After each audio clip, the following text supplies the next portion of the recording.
రాజీవ్ గాంధీ చెప్పింది నిజమే. ఈ దేశంలో మతపరమైన వివక్ష జరుగుతుంది. ఎవరికో తెలుసా? మెజారిటీ ప్రజలైనటువంటి హిందువులకి.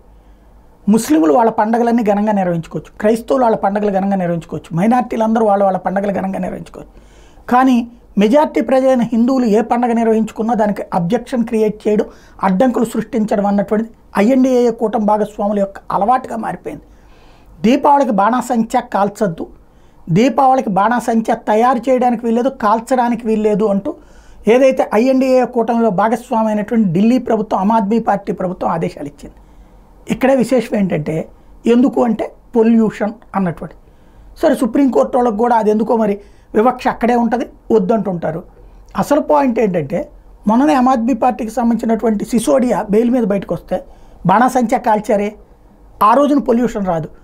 జనవరి 1 రోజున కాలిస్తే పొల్యూషన్ రాదు, వేరే వాళ్ళ పండగల రోజున కాలిస్తే పొల్యూషన్ రాదు, ఒక్క హిందూ పండగల రోజున మాత్రమే పొల్యూషన్ వస్తుంది.